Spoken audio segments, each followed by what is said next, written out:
You're watching It's Life Live with your hosts, Juan Lee and Oliver Marcel. Come join us for enriching, enlightening, encouraging, and thought-provoking conversation. Let's go. Hey. Hello. Hey, everybody. What's happening? This is a new day there, Oliver. How you doing? I'm good, man. I'm good. I was just sitting here making sure I share it to my audience as well. And that's awesome. So I think we're good. I think we need to fix now that I'm looking at it. Okay, I think we're good. So let's take a second to make sure and check and make sure we're live everywhere we said we wanted to be.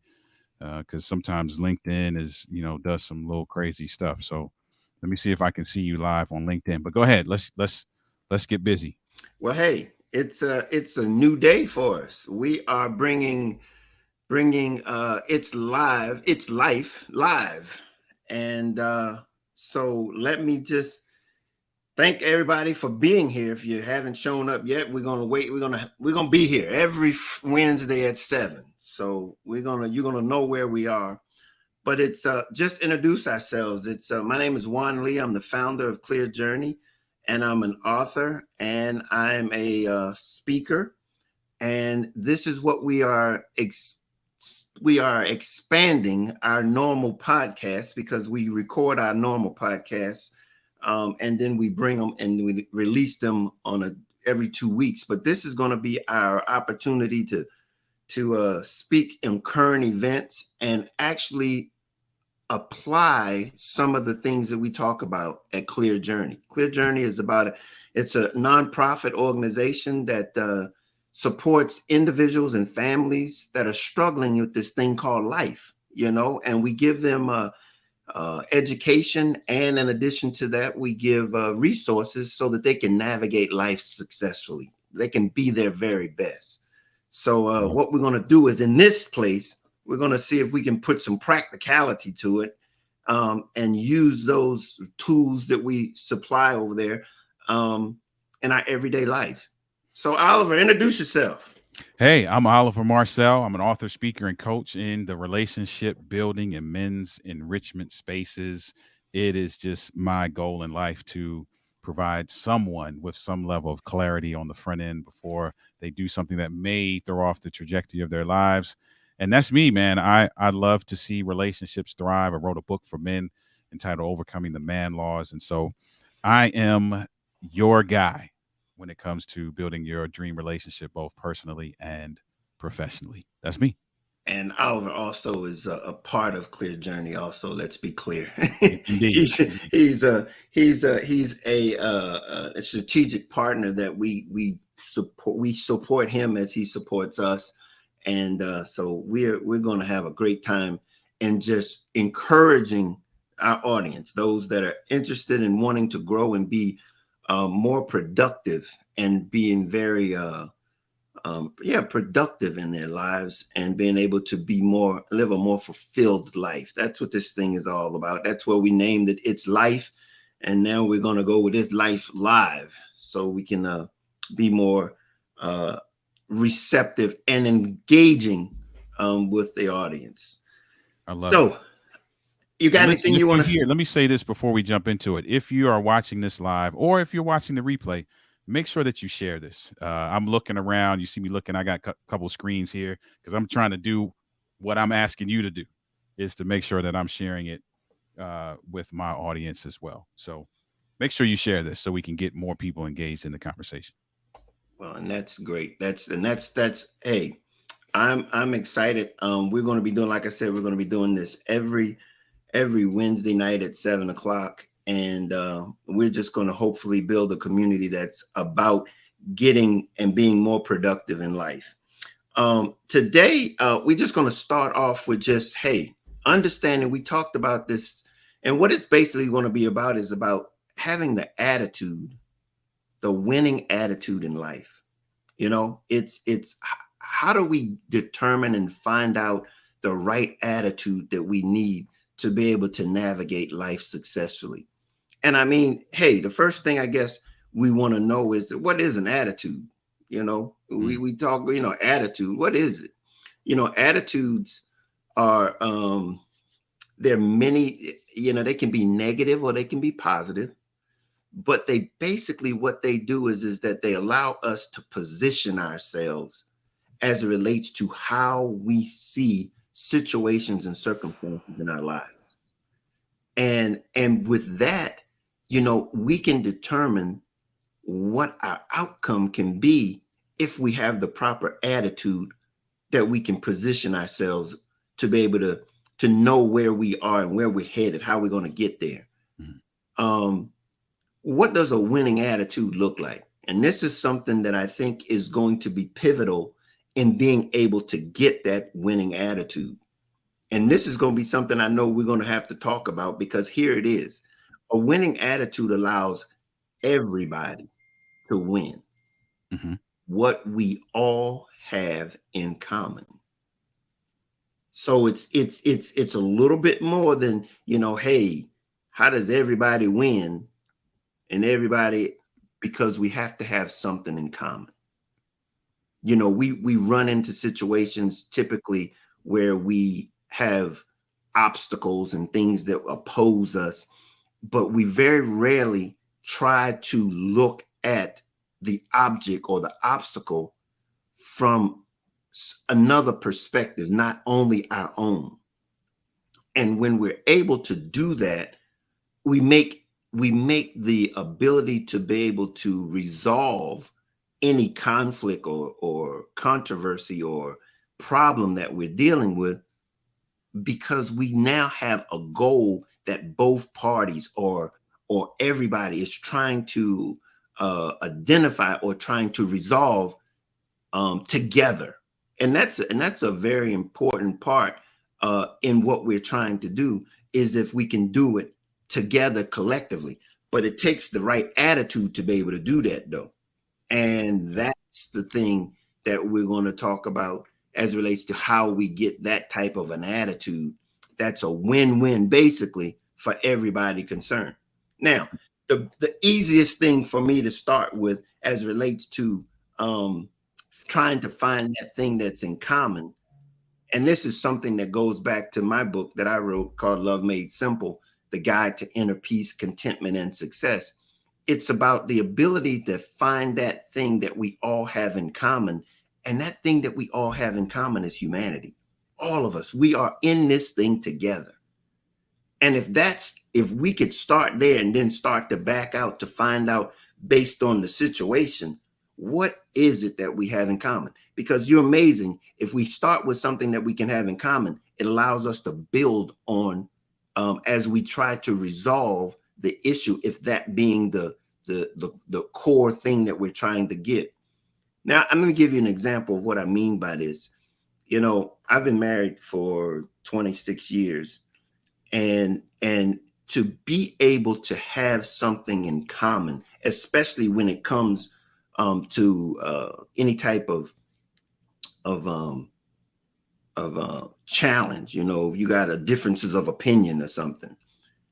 But when we really go back and we go to try to resolve it, we have to refer back to our original goal or our purpose for our union. And that purpose or that union, that thing that we have in common, is that we wanted to make a difference. How did what we're getting into or what we're doing is making a difference in not only our lives, but other people's lives. And so when we run into issues where we see certain things differently, we go back, okay, how does this relate? How does this begin to refer to what our initial goal was? What our initial goal was. And so we didn't solve that problem. So, okay, if this is your solution, this is my solution. How does that help what our ultimate goal was? So it's the ability to be able to shift whatever the situation is and begin to change our attitude towards it. Is that attitude selfish, or is it agreeing with what we initially said that we agreed on? Mm-hmm. Okay. And so that's the ability to be able to understand how we use an attitude. So with that, then we took it to how do we the decision-making process, setting goals, is what we use to align our attitude with the goals that we have. You know, if we can set that attitude in line with the goals that we have, then we can meet that goal. That's where we want to go. We want to make sure that that attitude is there. And then we identify a winning attitude. It has to do with our motivation. And this is another thing that a lot of us have to understand. When our motivation and our attitude, they demonstrate one another. You know, okay. You will tell on us. Let me go back a little bit, because, and I like what you're doing in terms of walking us through the trajectory of what that looks like. Often, I think many of us look at our attitude as being the starting point for everything that is taking place in our lives. And while everything is affected by that, the trajectory of where we go as it relates to this thing called life is definitely a byproduct of our attitude. Mm-hmm. The thing, however, that feeds into our attitude is actually our perspective. So if you look at the definition of attitude, right, it's basically a settled way of thinking. Mm-hmm. Mm-hmm. Whether it's about a person, whether it's about a thing, whether it's about a situation, a scenario, whatever, right? And that is typically often reflected in our behavior. It's the influence. Right. So if our behavior is exhibited a certain way, that behavior is tied to an attitude. The behavior is a reflection of that attitude. Absolutely. The attitude is a byproduct of that perspective. It's the opinion, behavior, and action. Right. So when we're talking about now having a winning attitude, if you have a winning attitude, there are going to be some behaviors that are a reflection of that attitude. But in order to have a winning attitude, you have to have the perspective that you deserve to win, or that you want to win, or that you need to win, or that you have a desire to win. Because if that's not your perspective, and we talk about life, and I love the title of this is, we talk about this all the time, is a play on words, right? It's life. We're talking about it's life, the holistic thing that we are participating in. And then the play on words is it's life, like it is what it is. Yeah. Now, if that's your perspective, it is what it is. Your attitude can't be a winning attitude, because a winning attitude is not a byproduct of it is what it is. Yeah. Right. So I just wanted to say that, just for those who are listening, just to kind of pull all of that together, because the trajectory that you're laying out right now is only possible if at the onset you have a desire to win and you believe you can. And that's critical in the attitude of understanding what it means to have a winning attitude. You've got to want to have a winning attitude. Right. And that's intentional. And that's something that we've talked about before. And what I'm suggesting here tonight is that if you can desire it, you can control it. If you can desire it, you can control it, because these attitudes that we talk about, they are learned. Okay. They're learned, and you've been influenced into repeating them over and over, and it allows you to position yourself as you walk through this thing called life. As we navigate this thing called life, we then find ourselves repeating these same attitudes over and over again, not really understanding that they are the trajectory to getting us to the outcome. They're leading us somewhere every time, over and over again. And it's not until we're able to adjust, learn something different, that thing will begin to change the outcome, because that's ultimately what we're looking for, is an outcome that adds to our life and makes it more productive and makes us successful in this experience. Let me ask you something, and Mm-hmm. I'm not attempting to derail this for those. No, you know how we do it. Go Yeah, for it. so for those who might be just joining, we're talking about winning attitudes and understanding the power of our attitude, and really walking through the trajectory of attitude and its effect, and how behaviors are reflected in that, how that is a product of the perspective, and then what it looks like, right, to have that kind of winning attitude. What define winning? That's interesting, because that's exactly what one of the things that I was talking about is what winning looks like Hmm. is it's when everybody can win. Everybody gets what they need out of the event, out of the circumstances, out of the situation. That's what winning looks like. It's but you have to have something in common to be able to have that kind of win. Okay. It's that ability, because again, that goes back to your motivation. What's your motivation? And that really begins to establish, if you have a selfish motivation, it's going to be impossible for you to get this winning attitude, I agree with because that.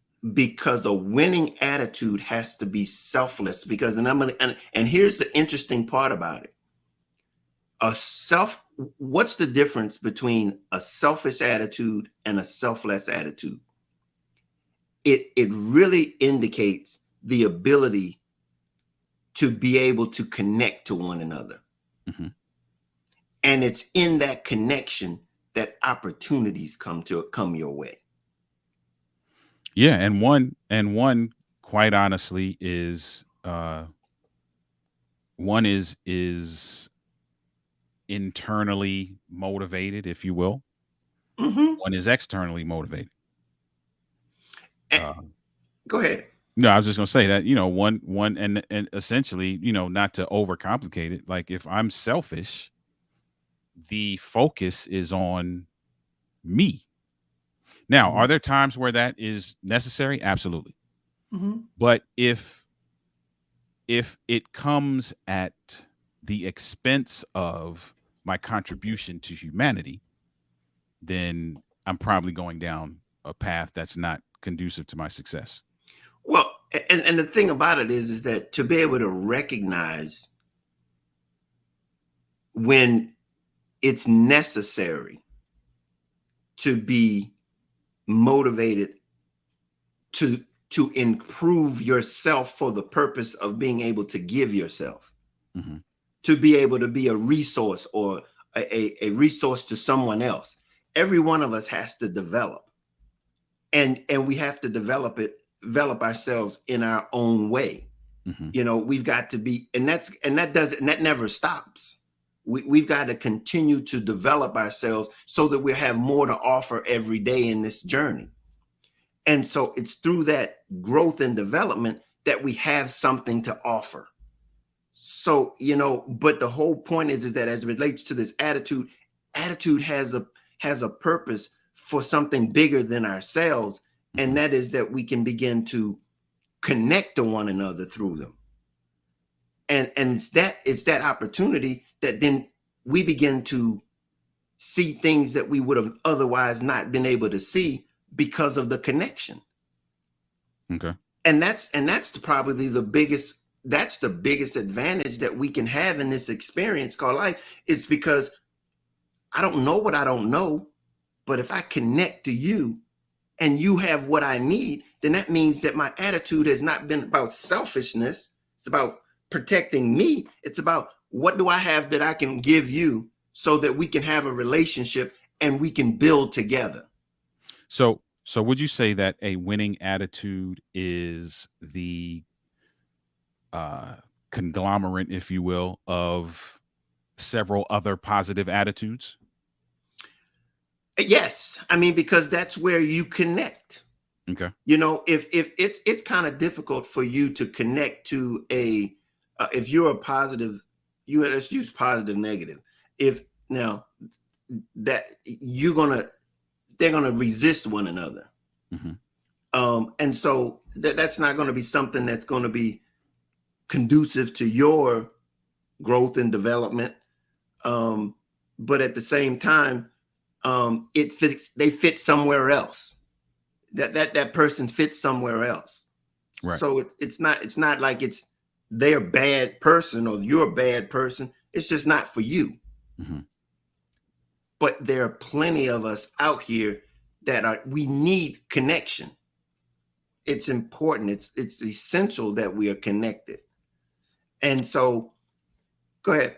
I was going to say, well, just in listening to what you say, I dare say then if we're talking about understanding the power of our attitude and we're talking about having a winning attitude and we know that our behavior is a reflection of our attitude, in order to even get to the point where our attitude is a winning attitude, which is reflected in our behavior, there Mm-hmm. are probably some other things that we need to really be intentional about in terms of just how we view humanity, how we view connection, how we view ourselves, how we are able to make the alignment between who we are, what our purpose is, and how that purpose fits into the overall humanity in Well, order to be in a mind space that will allow us to have a winning attitude. yeah, you're absolutely right. And that being the case, we look at the thing that we have in common with one another, and that's humanity, as we talked about. And then we talk about purpose. Mhm. And purpose for each and every one of us, as it pertains to humanity, it's the same. You know, we all have uniquenesses that we use in doing this or to facilitate that purpose, but that purpose is it's to preserve and protect humanity for the next generation. Because then you get into a previous conversation that you and I have had before, and it's just humanity is bigger than any one of us. And so to be a part of something bigger than us, then to know that we have the right attitude towards that, and knowing that it's about protecting and preserving it so that the next generation can continue to build in this, to build on humanity. Mhm. What is our investment? And see, this is what selfishness is. Selfishness is temporary, but selflessness is an investment into the future. And that's what we need to be able to have the right winning attitude, because we want to have the attitude that brings life and brings growth and brings development to the point where it's going to be long after we're gone. It's going to be still working. Mhm. And that's what we have, but we've got to have the right attitude to do it. So here's the $6 million question. Mm-hmm. Let's say we get to the point now we understand that, right? We understand that our attitude is important. We understand the power of our attitude. We understand that our perspective has to be in alignment on the onset and that everything kind of feeds through that all the way down to the behaviors that are reflected, right? Mm-hmm. How do we go about the business of changing that perspective, adjusting that perspective so that we then in turn begin to adopt the attitudes that will be conducive to our success? How do we do that? Well, that's the thing. If you change, if you recognize, the first thing is that you do have, everybody has a perspective or that attitude Mhm. that you're going to be presented in any situation. Then we really have to be willing to go through the process and say, okay, I want to change this. I want to change this perspective so that I can get a a reward or a benefit it's bigger than myself. That's more than just for me. Mhm. That's what parents do with their children. You know, we're basically saying, how can I advance their lives? How can I give them more than what I had? But if I don't have that attitude, I don't have that desire, I can't give it to them. And then we have to go through the process of doing the work on the inside to say, okay, what am I allowing to influence me? That's getting me to keep this perspective or this attitude towards these type of things. And it's very interesting. We are in a cycle in our experience in life, and we allow things like the media to dictate to us what our perspective is. And so with doing that, we end up following instead of identifying our uniqueness, our what's important to us. And so one of the things that I want to talk about, and one of the things that we want to do on this show, I think is like, what are some of the current events that are dictating those things to us? And some of those things like that are in the media today, you know, what's in the news. What do you think? What's the first thing that comes to your mind, Oliver, that's in the news right now? Man, a couple things come to mind. This Go ahead, say it. This altercation that took place in the South, you know, that's been a big one. Okay. And there's a few of them, but we can go with that one. Here's the thing. How do you determine the perspective, the proper perspective, or the winning perspective on that experience? And let's be clear. We're talking about the Alabama brawl, right? Right. Yeah, I mean, it may depend on what side you on. but see, that's just it. That is just it. One of the things that I look at when I think of things like that, I got like, what makes this right or wrong? And see, we got so many issues in our country that if we were to take that situation and put it in a vacuum, mm-hmm. Okay, what would be right about that event? If you put it in a vacuum, nothing else around it, there was nothing that you could think of that would have preceded it, that would have caused that type of event. What would have made that right? Again, that's relative, but I'll speak for myself. I think the thing that if there's nothing, if I'm not making more out of this, so to speak, than what it is, the idea around having somebody else's back that you don't know and coming to the aid of someone that in a way that may not benefit you actually may cause detriment in some cases, depending on what happens, is you could say is admirable in the way of attitude, right? So if my attitude is I am my brother's keeper, and I see my brother in some kind of scenario that's probably may not end up well, that my duty is to swim across the channel. Wow. And pick up a folding chair. So that's you could look at it from that perspective. Yeah, but here's the thing. What that's interesting that you pick it up at that point. That's the point where you pick it up. What is the event that caused him to take the swim?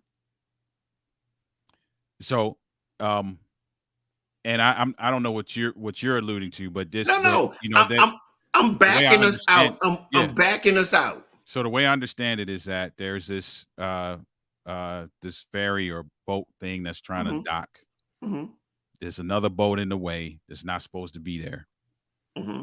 And the security personnel is trying to get the owners of this boat to move, and they don't want to move. Mm-hmm. Now, a piece of the clip I saw is that, the folk that are on the boat that's waiting to dock are they kind of egging this thing on, if you really want to call it that, right? They're getting it's a little rowdy. They're engaging with the boat owners as well while the security personnel is doing that. So there's a scenario that causes this engagement. Yes. Yeah. It's an altercation. Mm-hmm. And the altercation, there was the altercation, there was a right and a wrong for the need or the reason of that altercation. Mm-hmm. Would you agree with that? I would agree with that. Okay.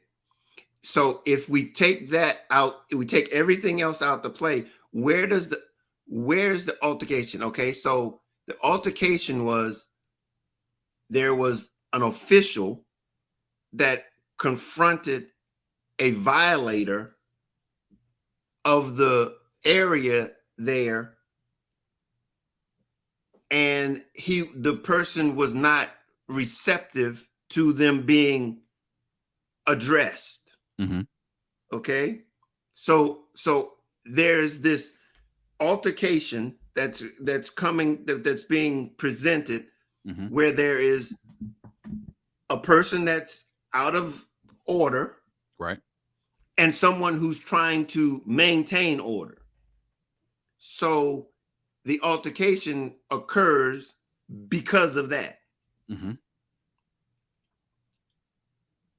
That's where I'm referring to. Where's the right or the wrong?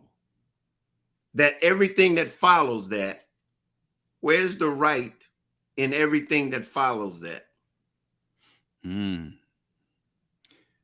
That would depend on who you talk to, because there may be a group of people who say everything that follows that was wrong.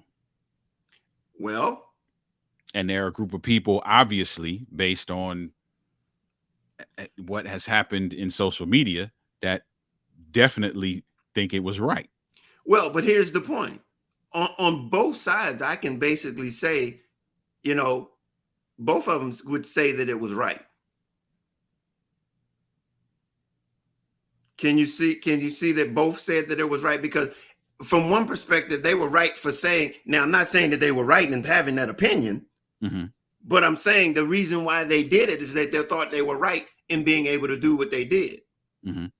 And unfortunately, that perspective caused the conflict, because there was a misunderstanding there as it relates to what was deemed as right. See, you see, we digging deep, and we're gonna get to a place that is really the culprit here. Mm-hmm. And as a result, you have to make a decision and have an attitude towards this event, this situation, because it just depends on where your perspective is on this thing. I would agree with that. And that's why I was saying, if you could put it in a vacuum, what was right about it? What was right about what happened? There was all wrong. Everything was wrong. Everything was wrong about it if you take it out, if you put it in a vacuum. Mm-hmm. Unfortunately, we couldn't do that. We can't put it in a vacuum. Right. And that's where everything begins to get really blurry as relates to now. What was it really about? What was it really about? And I think if you really want to go back, right? If you really want to go back even before this incident even took place, right? Much of that behavior, if we're gonna keep it a buck, Mm-hmm. much of that behavior, because let's keep it in context of what we're talking about. We're talking about attitudes. Right. Attitudes are reflected in our behavior. Mm-hmm. So much of that behavior is based on an attitude that's shaped by a perspective that has been created because there are so many events like that. Learned. Right. There are so many instances where individuals feel more privileged There your or word. feel privileged in a way that allows them to be above whatever the regulations are, or privileged in a way that causes them to treat another person with disrespect. So we already have that perspective. So as soon as we see any level of behavior or thought or an inkling that it may go in the direction of what we already have a perspective about, Mm-hmm. our attitude is that, hey, here we go again. And that attitude now is reflected in our behavior. Absolutely. So now you see a group of individuals, our light-skinned family, that lighter-skinned family, kind of asserting themselves, feeling like they don't need to be respectful of this guy, African American man. They don't need to be respectful of him. They don't need to listen to what he's saying. They don't need to abide by whatever the situation is. We're like, all right, here we go. We've seen this before. Mm-hmm. We already have a perspective about this because we've seen it before. We've seen it 100 times before. Yep. So we already have an attitude towards to these kinds of scenarios. Right. And then the moment that now the door is open for some opportunity to be on the defense in terms of protecting this thing based on our attitude, now that's reflected in our behavior. Yeah. I mean, here's the thing. It's inevitable that we're going to respond according to our attitude. Mm-hmm. I mean, it is. It's our perspective, and that's just something that we've got to be able to look at it. But for it to be resolved, because like right now, there's no resolution. As a matter of fact, what would you say? Would you say that the event was over at the time that it appears to be over? Do you think it's over? No, I don't think. I think there's always going to be in situations like this. There's always going to be some level of residual. And that's the unfortunate nature of these kinds of scenarios, is that there's always some level of residual. Whether the people in the incident that are involved in the incident are the ones who are causing that residual, or it's all of us who react to it and herald it in one way or another, or create extra sidebar conflict around it. There's always some kind of residual, always. And that's the part that now we have to navigate.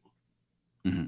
Because now no one knows when or where it's going to occur. Yeah. It's like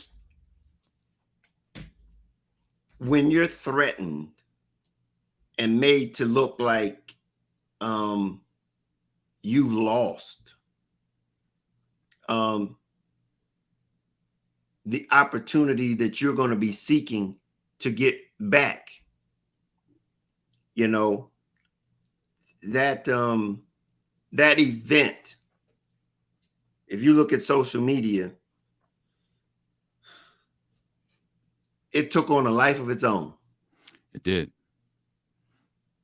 And this is another conversation altogether, but it's related because we're talking about attitudes. Mm-hmm. So the attitude that I need to stand up for my brother is actually it is a great attitude if we're taking it outside of the context of the event. The attitude that causes me to feel like I need to stand up for someone else is a great attitude. The issue, and this is where it goes into a different conversation, the issue is that attitude is generally, it only pops up generally in those kinds of scenarios. Now, those who are watching, they can throw stones if you want, but let's keep it a buck. If we're gonna keep it real, if I see you about to fight a white dude, I'm gonna be more apt to jump in than if I see you about to fight a black dude. And you know, that was very interesting because I heard that was one of the things that I saw on social media. And it was the fact that this thing galvanized the black community. But unfortunately, and I'm not saying there's a right or wrong here, but unfortunately, it's always these kinds of scenarios that galvanize the black community. But see, but this is why I'm presenting it the way that I did, is that where's the right? Where's the right? See, this is the point that we're getting at. We can throw stones and we can get, but the fact of the matter is the stones have never won any wars. Yeah. Stones ain't never won no wars. I'll say this though, from an attitude perspective, the right for me is that you saw someone in need and you felt like you needed to do something. That's a great attitude. Now, here's the thing.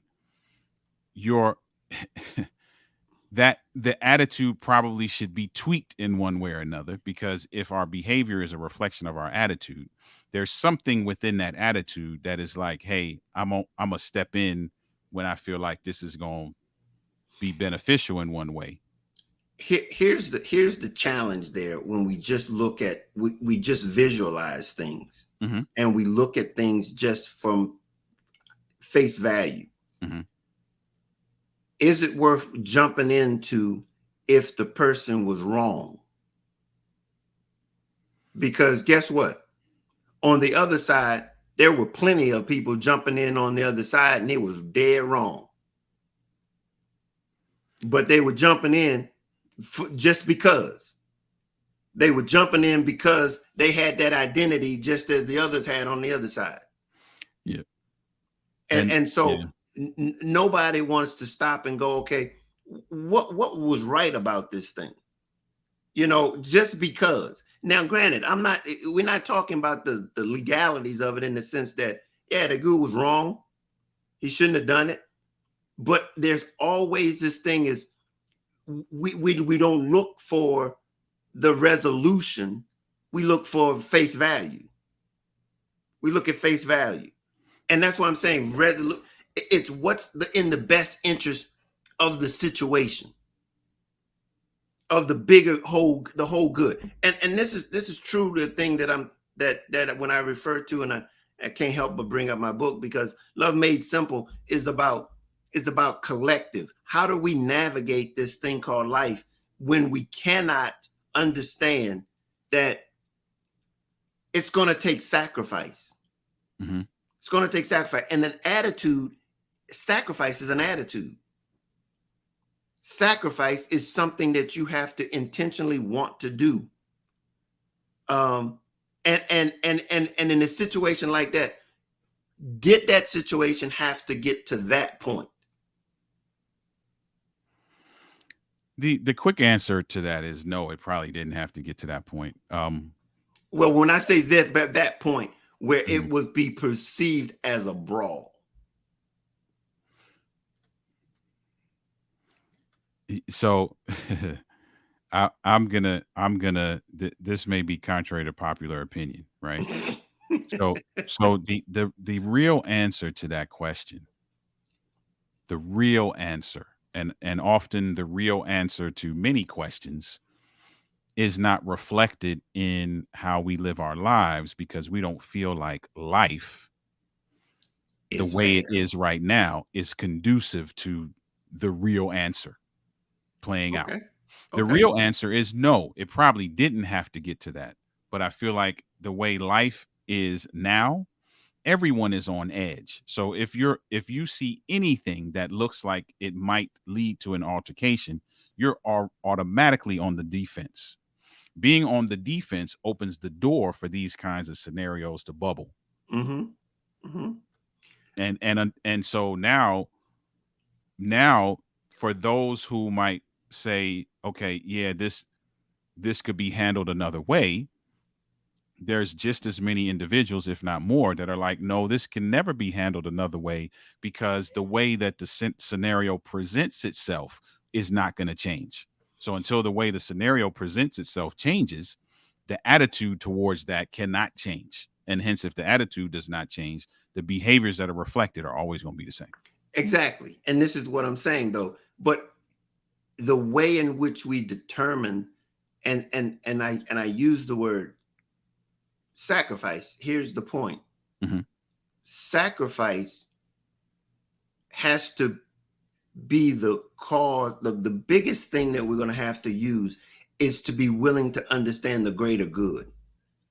And if we continue to focus on the past, then we're never going to be able to get to the greater good, because there is no justification for the past.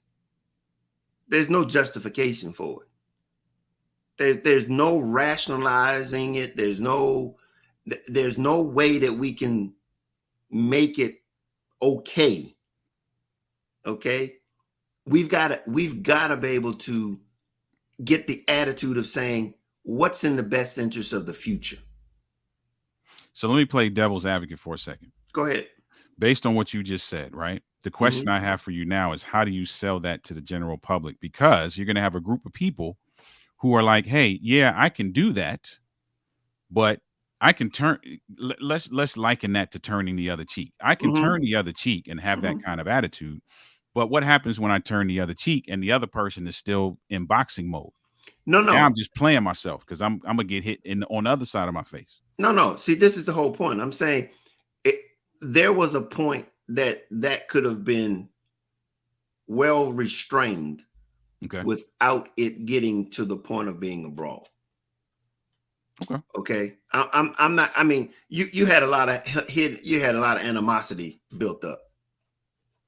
There was a lot of animosity built up. Now, when they were speculating now, of course, but do you feel like that's based on?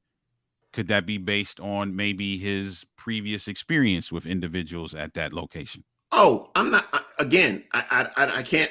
How he got that animosity, or how the collective got that animosity. Mm-hmm. That's those learned things and experiences and things and influences. That's the challenge that we're up against. And when I talk about moving forward and going forward, is because we have to deal with the fact that this is how I was treated. This is the way I understand. And we're asking ourselves internally, and this is what change is all about, is saying, I'm going to do something willingly, making the choice. I'm choosing to do something different than what has been done in the past. So let me ask you this. And again, this is all speculation, right?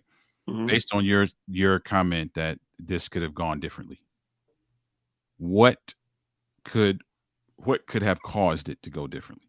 What would have had to happen in order for it not to end up being what it was?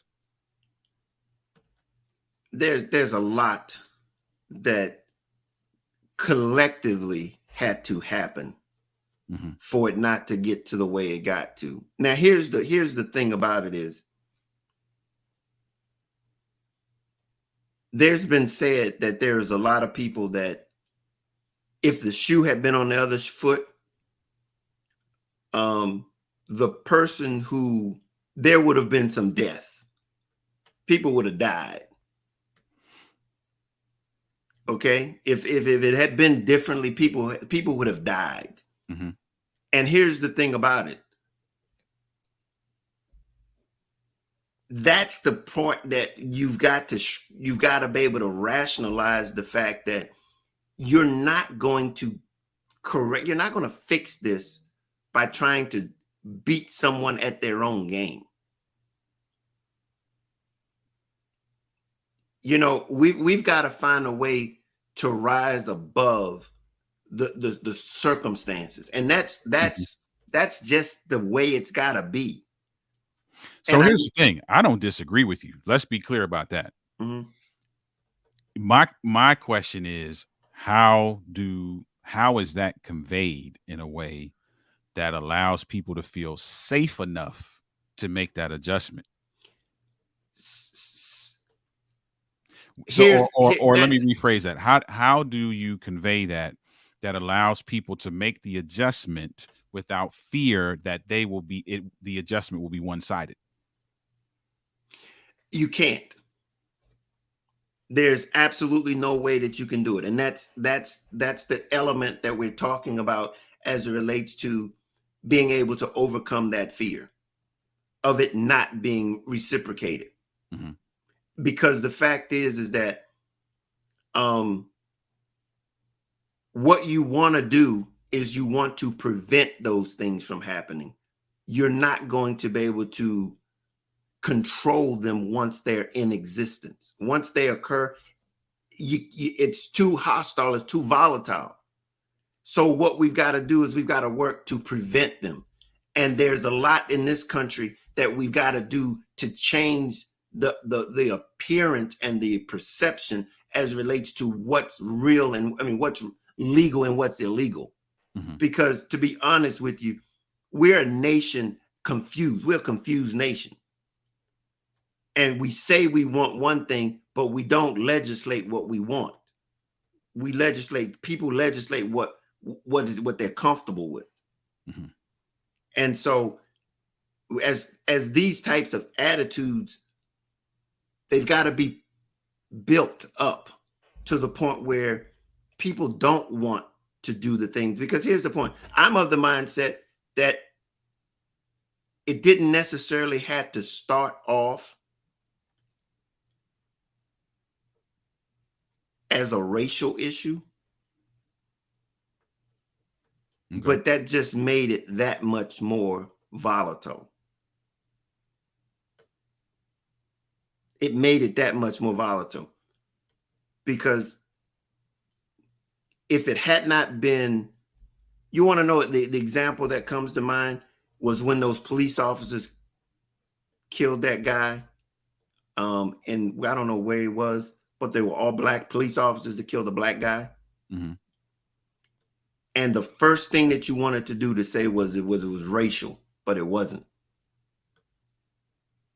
That was the first inkling that people was like, but then soon as they found out that the officers were black and the person that they would kill was black, that was almost like it made it okay in a way. It just took some of the visceral out of it because now it's like we can't use that card, can't go there.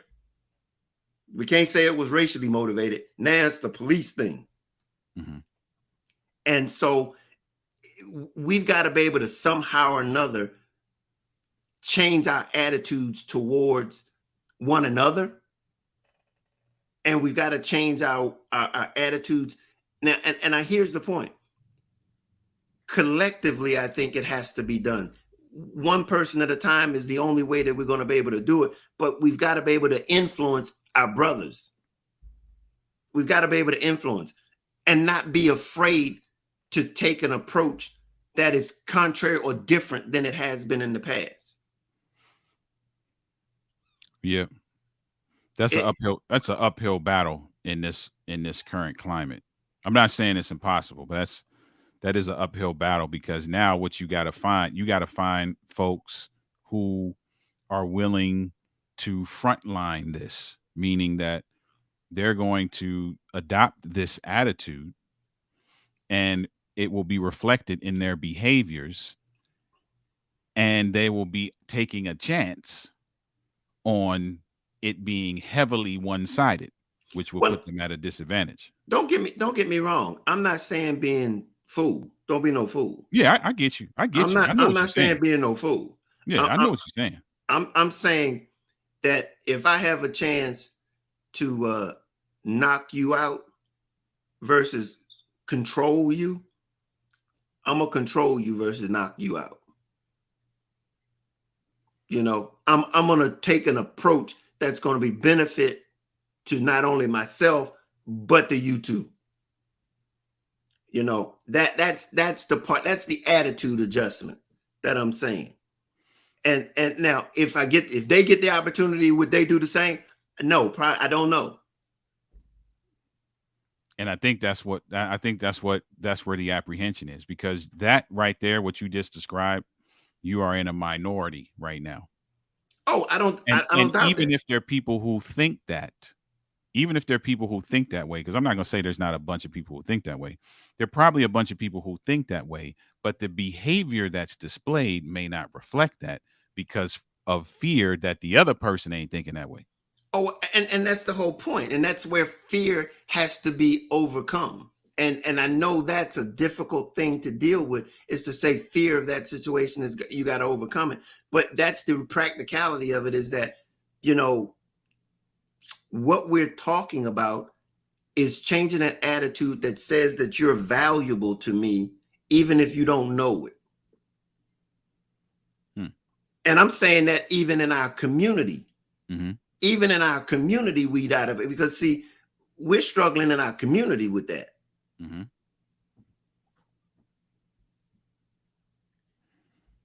We are. And so we've got to understand that this is not necessarily a racial issue. An attitude starts to talking about a human issue. It's a human issue that we're dealing with. So essentially, Clear Journey has its work cut out for Ah, that's okay. That's it. okay. But it's an attitude that we can see as we begin to walk this walk. We'll begin to see the beginnings of it in our own lives. Mm-hmm. Because ideally, what we're talking about is that this is not supposed to be a confrontational type of thing. This journey is supposed to be a collective thing. That we're looking to walk this thing, or to do this thing collectively together. Yeah, we've got some uphill battles, but it's the journey that's rewarding. It's the journey. Let me ask you this: do we need? And I'm being controversial now. I'm Go just for for it. the sake of it. Do we need people that don't look like us to also herald that same? Uh, We need everybody. It's not an exclusive group here. We need everybody to understand that just because we don't look alike don't mean that we're not alike. We all are human beings. We all are part of this species, and together is what we're going to be able to move it on to the next generation. Not exclusivity. It's just not, in spite of, you go back to World War II and you're talking about trying to annihilate a certain group of people. That's as far as, I mean, you got something going on like that right now in Europe. Literally, they're trying to annihilate a group of people because they don't think that they should be. It's utterly ridiculous. But when are we going to stand up and say, okay, now that's an assault. That's an assault on humanity. That's what that is, an assault on humanity for no apparent reason, not provoked at all. And for the last 18 months, they've been shooting at them, blowing up, killing people just for the sake of, because they can.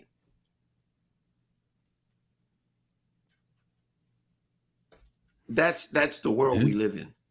that's the world we live in, and I think that I agree that we have to, you know, individually make this adjustment to how we approach life, um, what our perspective is, what our attitudes are around that, and it's tough. It's tough because at the same time as you begin to develop and stand up those principles, at the same time for many of us, especially in the black community, Mm-hmm. as we stand up those principles, at the very same time we also have to stand up principles, guidelines, ideologies that also protect us. And that's why collectively we've got to understand the system in which we live in and begin to legislate. This is not going to be something that is not going to be done apart from the legislative thing. We've got to do a lot of work in a lot of different areas, but it starts initially with people wanting to make a change.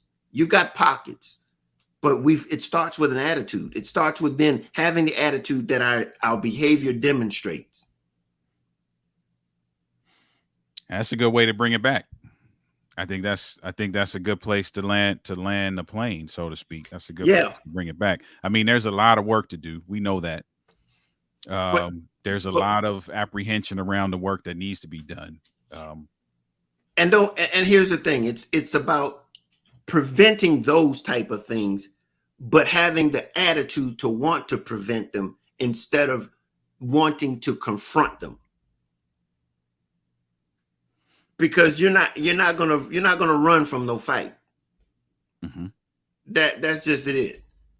We've got to prevent the fight because we ain't nobody running from none. Right. As a matter of fact, we swim to them.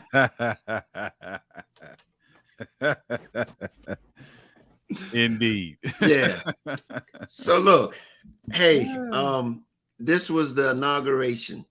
And I'm talking, you really jumped in on a biggie there, because we're talking about attitudes, and attitudes are in every area of our lives, though, because we demonstrate them.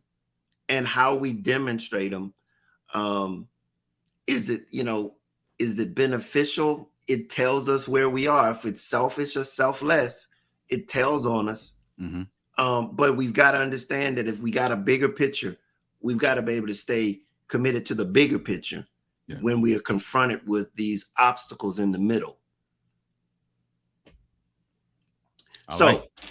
So we're going to call it a day. It's been a wonderful beginning. Hopefully we can pick it up on next Wednesday.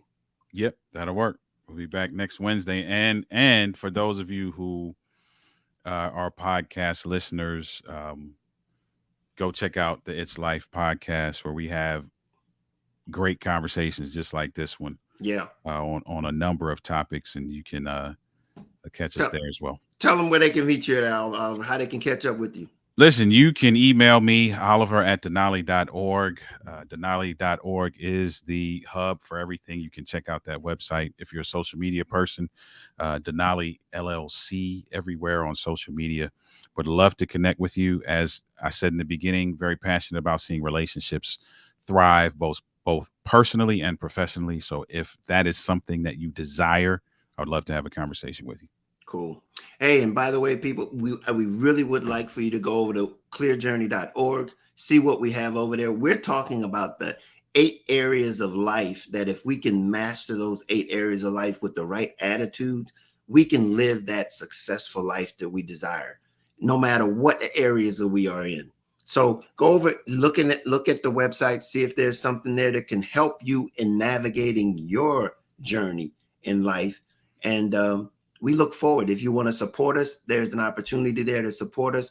And we look forward to seeing you next time here on It's Life. It's Live. It's Life Live. All right, family. Take care. All righty. Talk to you. We see you next week.